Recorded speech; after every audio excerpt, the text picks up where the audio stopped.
Bonjour, bonjour. I am enjoying a late breakfast out here on the patio.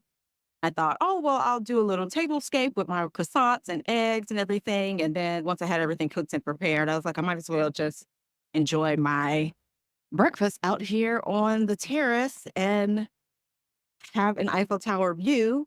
And then I was out here eating and I thought, you know what? I want to do a little story time about my first trip to Paris and how that ended up being a solo trip as well. So I don't know if I mentioned to you guys, but this was not supposed to be a solo trip, like not the full trip. I originally was tagging along with a friend who was celebrating another friend's birthday. So her friend's birthday. And I was just tagging along with her. And then closer to the departure time, she realized she wasn't going to be able to make it, just lifing. And by that time, I had already started putting things in motion and moved things around to make the trip happen. I'm actually really hungry because it is almost noon and I haven't eaten yet. So yeah, I just decided to go ahead and stick with the trip. But ironically, my first trip to Paris was also a solo trip that wasn't supposed to be a solo trip. So that's what the story time is going to be about. And your captain has turned off the fasten seatbelt sign. Feel free to move around the cabin. So it was 2019. I was just getting out of a pretty topsy-turvy relationship. I won't use the word toxic because maybe that word is a bit overused for relationships these days, but it was not the healthiest relationship. So I was at a space where I was just like trying to get to know myself all over again, get to know the single version of myself. And I ran into a friend I hadn't seen in a really long time. And she mentioned that she was going to be staying in Paris for a month. And I was just like, oh, it was very impulsive. I was just like, oh, I'm going to come out and visit. So she sent me the dates. We coordinated a little bit. It was her and another friend of mine. So it was two acquaintances actually. Well, weren't my closest girlfriends, but we were cool. We were kind of like I would say going out buddies. And she said that they had already been out there a couple of months. I think she had come back to the state to handle some family business or something like that. And that's when I ran into her. So long story short, she gave me the information. She gave me the dates. I looked at my calendar. At that time, I was still teaching. So this just shows you just like how much of a different space I'm in right now. But looked at the dates and they coordinated with my spring break from school, from the campus that I was teaching at. And I messaged her again just to, make sure. I was just like, hey, I want to make sure everything is good to go before I start booking the accommodation or booking flights and stuff. She was just like, yeah, it's fine. We'll be here. We're going to be here for a couple of months. So you're welcome to come. So I went ahead and booked my flight. The flight was really reasonable. That was another reason why I was kind of impulsive because at that point I hadn't ever flown to Europe as an adult. So I was just like, I don't know how much those flights are going to be. Are they going to be, it's going to be thousands of dollars. And I honestly was one of the cheaper international flights I had ever taken. I flew Norwegian Airlines. I don't even know if they are still in business, but I honestly think my flight was like $500 or $600. I'm trying to eat while I'm telling the story. So as the dates are getting closer, I'm feeling like a nagging feeling in my gut, those gut instincts that we get. And something just kept telling me, take your passport out. Because this was my first international trip at that time in probably 3 or 4 years. So yeah, so something just kept telling me, take your passport out. Like I kept having a vision of myself taking my passport out and putting it on the table, like on my coffee table. And I was just like, well, I don't need to do that. I literally don't leave for weeks. So why would I take my passport out and just like have it on the table in the way? But I just kept like having like this gut feeling like I needed to hold my passport in my hand and see it. So I ignored that feeling for about another week or so. And then I was just like, all right, well, now that I'm starting to like trying to think of outfits and like packing, I'll go ahead and take my passport out and like just kind of have it sitting out with things I need to start packing. So I take my passport out and I see that my passport is about to expire. Like not, it wouldn't have expired before I left for the trip, but it would have been expired by the time I came back. So my heart just sank. And I'm just like, oh my God. At this point, I leave in 6 days. Initially, I was just like, is this a sign that I don't need to go? Because at that time, I wasn't even aware that they had like rush passport services. I was only aware of the traditional process of getting the passport and renewing your passport. So I was like, let me just see what my options are. So I look into it. Of course, the expedited passport services pop up as an option. Then, of course, living in Los Angeles, a major international multicultural hub, they had an office where I could go ahead and get it done the following week. I think the following Monday. But the key is you have to be leaving within like 72 hours. It's a short time frame. My departure wasn't within that time frame, so I had to modify my travel itinerary from the airline so I could go ahead and get that process started. And the process was seamless. I mean, it was definitely time consuming. Of course, at that time, everything wasn't digital the way it is now. But at that time, I want to say I got there right when it opened up, whatever time, 8 or 9 in the morning. I feel like it took about a half a day. It didn't take the whole day because I was prepared to be there the whole day. It didn't take the whole day, but I felt like it took about a half a day, and you're literally just in line, and the majority of the process is just you being in line because it's first come, first serve. At that time, I don't know if the process has changed, but at that time, you literally are just, moving in line, almost like you're in airport security. And then you walk up to the window. They ask you for your documentation. You have to have all your documentation ready to go. Your driver's license, your expired passport, your travel itinerary printed out, your hotel accommodation, like have all of that with you. Now, keep in mind at this time, I didn't have hotel accommodations, but we'll get back to that later. And I can't remember if they ask you if you're traveling for business or personal. I can't remember. I think they asked you if you're traveling for business or personal. And at that time, I can't remember what my response was. But like I said, I had everything ready to go. So once you actually get up to the window, once they actually see you, it's not like you're going into an office or anything like that. Like you literally just walk up to, a window like you do when you get your passport stamped. They take a look at your documentation and then they tell you if it's approved. They don't tell you that it's definitely going to be approved, but they tell you if it's approved, you'll come back within 24 to 48 hours. I can't remember exactly what the time was for me, but long story short, I was able to secure a renewed passport before my departure. So throughout all of this, I'm communicating with my two friends that were already here in Paris. And I'm like, hey, I can't believe it. My passport was about to expire. I had to get a new one. I'll let you know. I'll keep you posted, and they're responding, not with a ton of detail. Like at no point in this process were they giving me a ton of information. Their only response was, and keep in mind, I kind of invited myself. So their only response was, you're welcome to come. You're welcome to crash with us. And if I asked this specific question, they answered it like I wasn't sure which airport to fly into. Did I need to fly into Charles de Gaulle or did I need to fly into Orly? Of course, Charles de Gaulle is going to have more non European international flights. So you can fly into Orly. I think if you're flying from like Italy or Amsterdam, but if you're coming from another continent, you'll probably need to fly into CD. So the information was limited. But at this point, this is my first, like I said before, this is my first international trip that wasn't coordinated with the group. This is my first time actually going overseas, so not the Caribbean in my adult life. So I was overthinking everything, not to mention one of my closest friends, who is also a mutual friend of the friends that I was coming out here to see. He was just kind of in my ear. What are you going to do? You don't speak French. How are you going to be getting around? How are you going to get from the airport?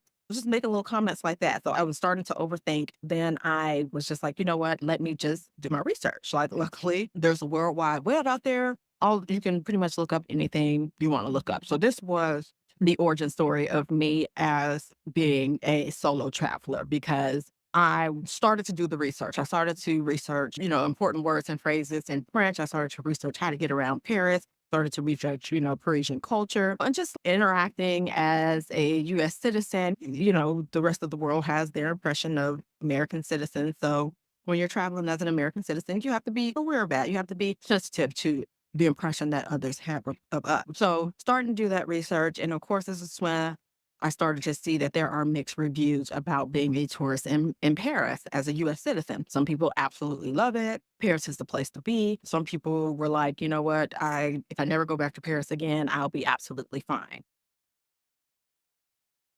But at this point, I was already committed. So I was just like, I'm just going to go have my experience, hang out with some friends, and nothing else, have some nice photos to share. My expectations were, I didn't have any expectations, honestly. So fast forward to getting my passport renewed. I'm communicating with, my friends, I'm asking them about the airport and all this information. And at that point, the communication was a lot more limited at this point. And in my head, I'm thinking, oh, because of the time zones, like they're in different time zones, so they're probably sleeping, when I'm up, texting, or they're probably, I don't know. One of my friends was out here for a work related thing. And I think the other one was working remotely. And this was like before the entire world pretty much worked remote. So I think they were working. They weren't just on vacation. And plus, they had already been here for 2 or 3 months. So the newness and the shininess had kind of worn off a bit. And so that was one of the first things that they did say. They were just like, "Well, listen, we've done all of the touristy things. We're not going to be doing any of that. We can go out to eat, we can go get drinks, we can, do a couple of dinners while you're in town, but we have no interest in like going to the Eiffel Tower. We have no interest in doing any of the touristy things." So that was a little bit of a bummer for me because those were the things I wanted to do. That's what you come to Paris to do, especially as a first timer. But luckily, I had done good amount of research, and I was like, you know what?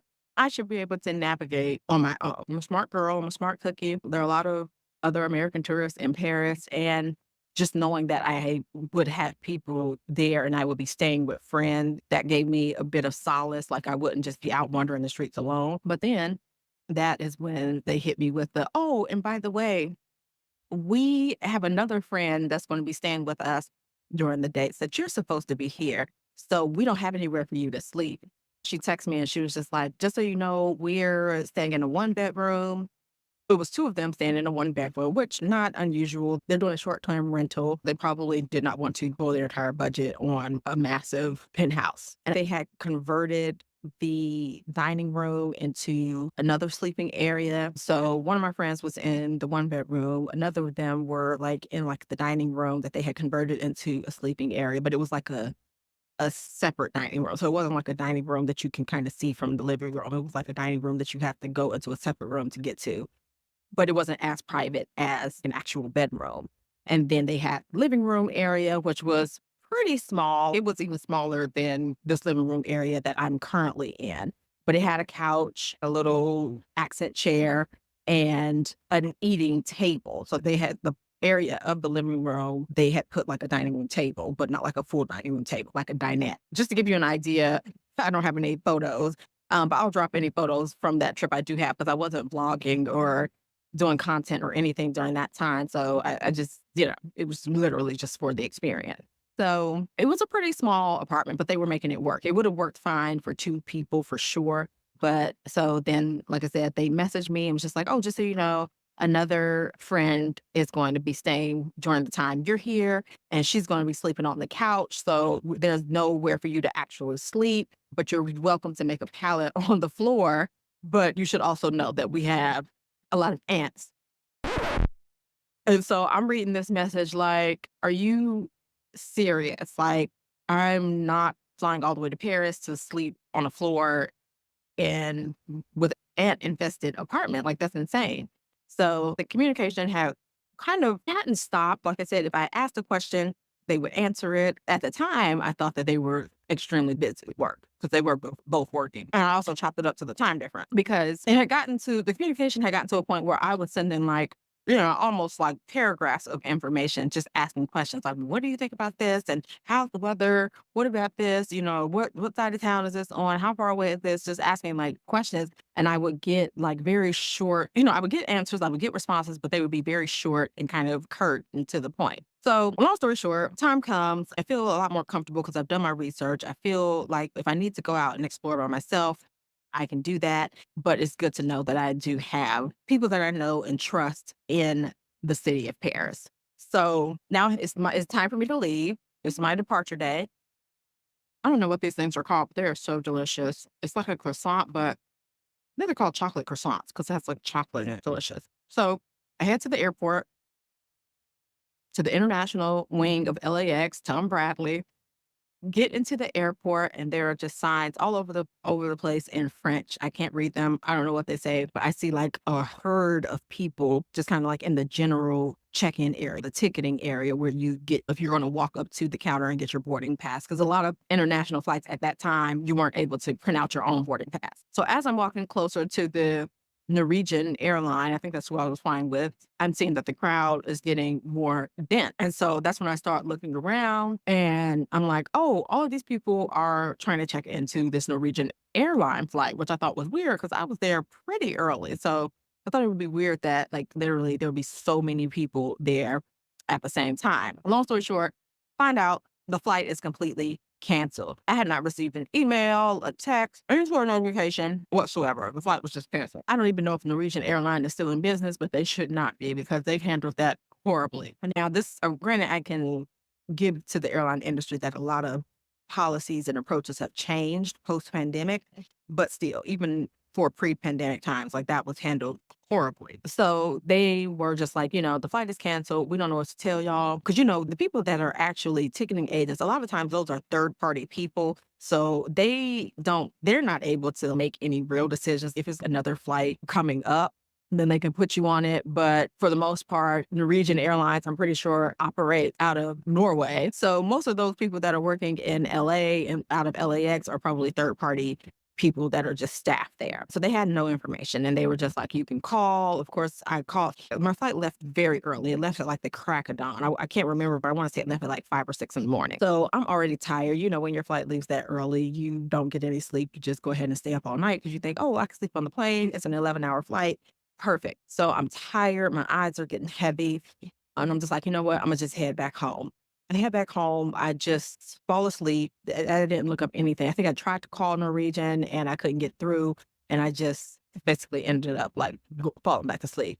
I woke back up at like noon, late morning, text my friend or whatever and let her know, hey, my flight was canceled. Didn't get much of a response, but again, the time difference, who knows what time it was here in Paris at that time or what they could have been doing. I wake back up. I end up calling Norwegian Airlines again. This time I get through and they're like, all of the flights out of Los Angeles are pretty much booked or overbooked. People are literally on standby for some of these flights. Whoever the person I talked to, they were just like, we have a flight leaving out of New York tonight at 9 p.m. She said we can book you on that flight, but then you have to get to New York.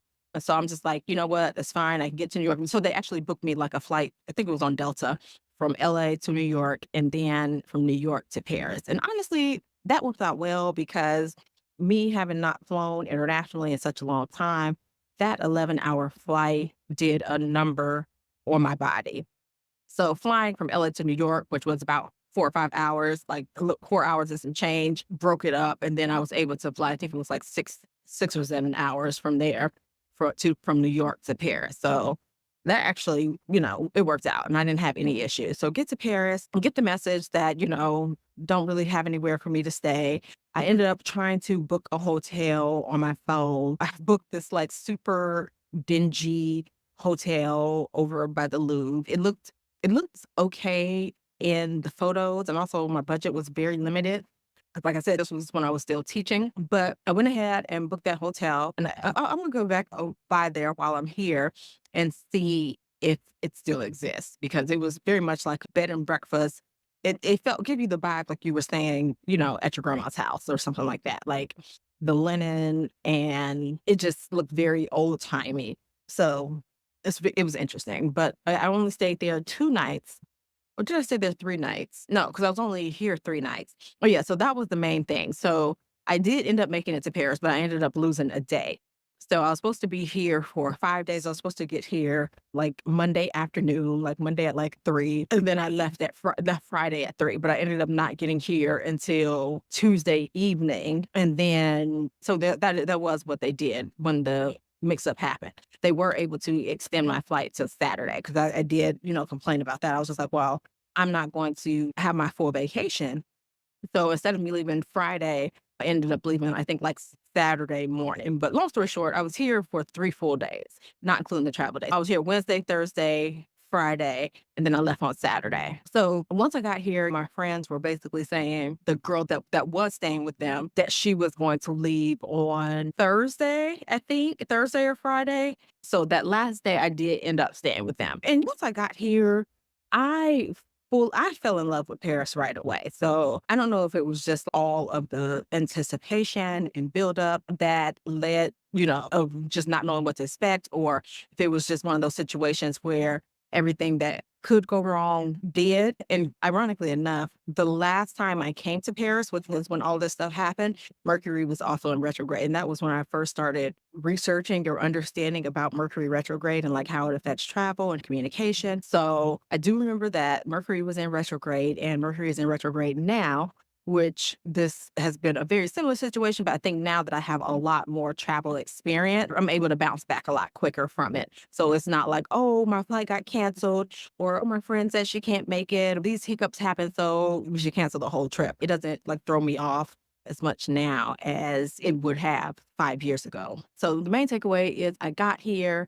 I was a little uncomfortable in the old timey hotel from what I can remember. But I do think after like night 3, because there were like, and that was the other thing, like the people at the front desk were all men, like big, burly, kind of, I don't know, but they reminded you of like Russian mobsters. They had that type of energy. So being a single woman checking into a sketchy hotel with big burly men at the front desk, I was just like, oh, what have I gotten myself into? Am I going to survive? But it ended up working out because they ended up being like very protective. Just like, do you have everything you need? What are you looking for? If I was going out to get something to eat, they were just like, well, what time do you think you're going to get back? So I want to make sure I'm at the front desk, you know? So that definitely warmed my heart. And it gave me a different impression, hospitality wise, than what I had seen online for Parisian.